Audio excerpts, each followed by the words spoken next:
Овие кадри од големи оџаци од кои излегува густ чад се најчестиот синоним за рударско-енергетскиот комбинат Битола.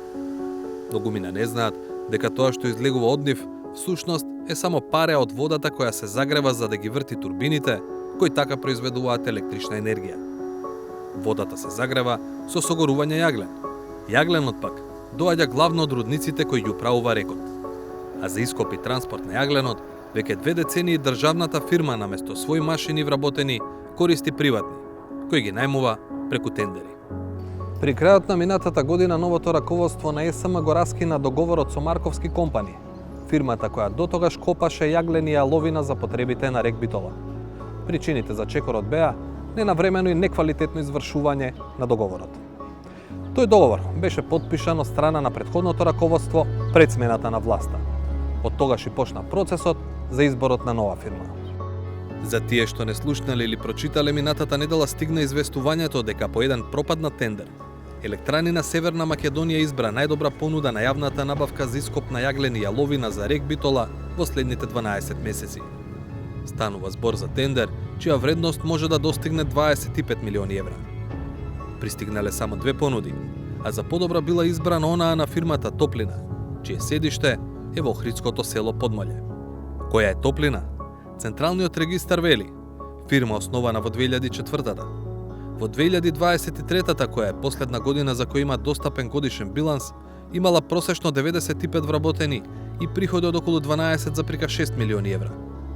Ова значи дека Топлина во 2023-та имала двојно помалку приходи цела година, отколку што тежи тендерот што го доби. Фирмата има искуство во рек Битола. Беше подизведувач на Марковски компани токму во договорот раскинат поради ненавремено и квалитетно исполнување на обврските. Потоа беше избрана во постапка за преговарање без објавување на оглас за да се премости периодот од раскинувањето со стариот и воведувањето нов партнер за ископ. Па, како може фирма од рангот на Топлина да одговори на задачата за ископ на јаглен и јаловина во рудниците на рек? Прво прашавме во самата компанија. До објавувањето на оваа сторија не добивме одговор.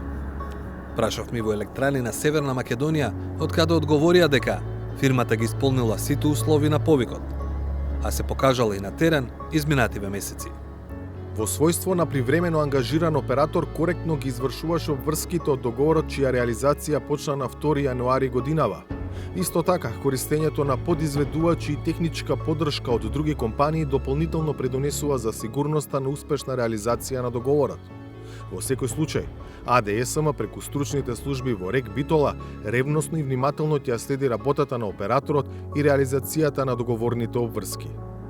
Подизведувачи се вкупно 4 фирми. Топлина рековме во 2023-та имала 95 вработени. Фирмите што се нафатиле да и бидат подизведувачи, таа година заедно имале 1439.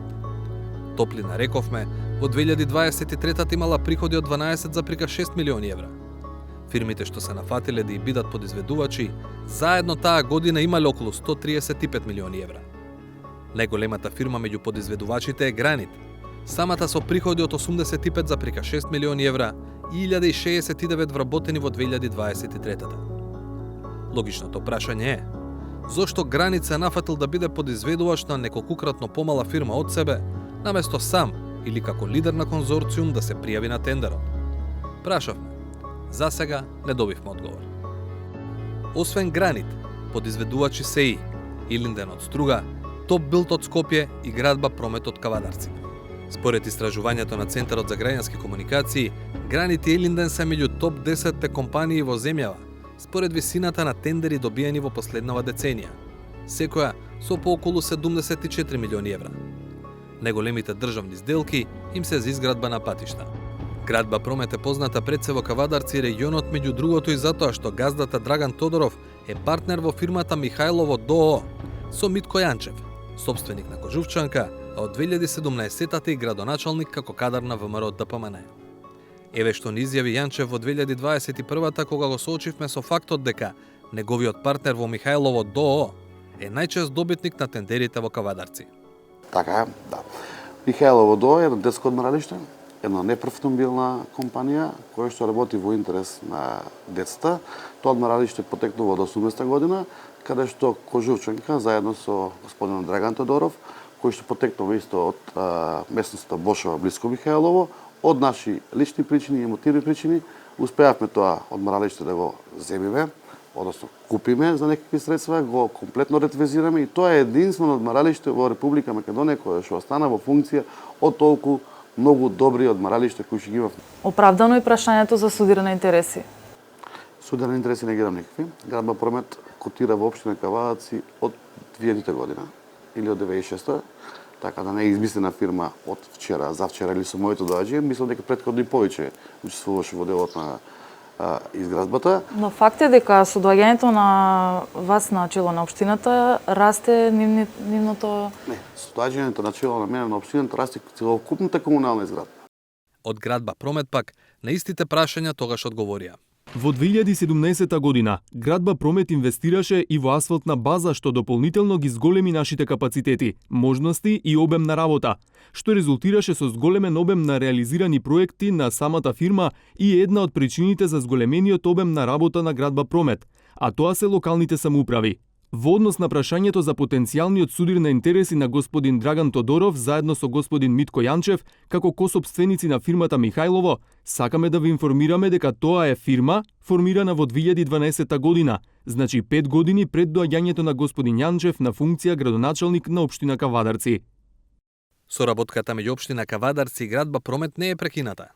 Само во првите 3 месеци од оваа година имаат склучено договори во висина од околу 1,1 милиони евра.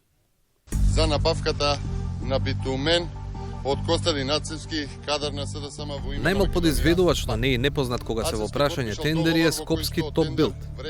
Токму ВМРО ДПМН во 2022 година бараше истрага за тоа што тогашниот шеф на јавното предпријатие за одржување и заштита на магистрални патишта и на одредовите на СДСМ купи битумен од Топ Билд. Почитувани, случајот е јасен, има еден понудувач со нереална цена во услови на криза за тендер во кој што речиси половина од парите одат за услуги и за транспорт. Директорот на јавното предпријатие Костадин Нацевски за цело време се бранеше дека јавната набавка е спроведена законски и ги повика институциите да го проверат случајот. Сите претходно презентирани податоци отвораат и дилеми, но засега не и повеќе од тоа. Зашто? Сите приватни фирми имаат право да соработуваат и со приватни и со државни клиенти. Но кога се соработува со државата, важни се транспарентноста и отчетноста, затоа што се трошат пари на граѓаните. За последниот тендер за ископ на јаглен и јаловина се водеше јавна постапка. По изборот на најдобрата понуда, државните електрани одлучија да споделат дополнителни информации за јавноста. Нешто што досега не било случај. Од компанијата велеа дека посакуваат поголема конкуренција на тендерот, поради што најверојатно некои услови беа олеснети. Во тендерот, по кој е склучен сега веќе раскинатиот договор со Марковски компани, се барало фирмата да има годишен приход од најмалку 600 милиони денари за секој од последните 3 години. Во тендерот од крајот на 2024 на кој никој не се јави и на последниот каде Топлина има најдобрата понуда, тој критериум е спуштен на минимален годишен приход од 350 милиони денари. Понатаму, во тендерот што го добива Марковски се барало економскиот оператор да има извршено најмалку една услуга, при што ископал барем 1 милион тони јаглен или пак 8 милиони кубни метри земјен или карпести маси. На пропаднатиот тендер на крајот на 2024-та, овој услов бил сменет на ископани 500.000 тони јаглен, заедно со 3 милиони кубици земја и карпи. На тендерот каде Топлина има најдобрата понуда, се бараат само 600.000 метри кубни ископ на што било јаглен, земјени или карпести маси. И додека овие критериуми се очигледно спуштени, кај други се забележуваат осцилации. Например, во тендерот кој лани го доби Марковски, се барало фирмата да има најмалку 160 ракувачи со багер. Тој услов бил намален на 54 багеристи за пропаднатиот тендер пред Нова година. Потоа, условот пораснал на 68 за тендерот на кој Топлина е најдобар понудувач. Слично и со раковачите на Грейдер. На тендерот од почетокот на минатата година се барало 28 оператори. За потоа бројката да се релаксира на 4, па пак да се заостри критериумот на 8 ракувачи со Грейдер. Ако логиката на релаксирањето на условите на еден тендер е да се привлече поголема конкуренција, зошто од пропаднатиот до успешниот тендер некои услови се заострени? Од државните електрани ни одговорија дека сакале да привлечат повеќе конкуренција, но истовремено да се обезбеди технички способен оператор. Со позиционирање на критериум од 600.000 метри кубни јаловина ископани во последните 4 години, се отвори можноста поголем број на релевантни компании да конкурираат на повторената постапка. Од друга страна, потребниот број на кадри и механизација како критериум беше зголемен по рекалкулација на минималните ресурси потребни за ископ на потребните количини нејаглени јаловина, откако се направи промена кај динамиката на испоракан ископан јаглен од страната на економскиот оператор за време на рамковниот договор. Следниот чекор во потрагата по фирма која ќе копа јаглени јаловина за рек Битола е потпишување на договор. За тоа ќе треба да се почека да измине рокот за жалби, кои во теорија може да доведат до поништување на постапката. Ако нема жалби или ако има и бидат отфрлени, Топлина наскоро ќе почне да работи според новиот договор. Конечната вредност на услугите во следните 12 месеци ќе зависи од потребите на рекот, но нема да смее да надмине 25 милиони евра.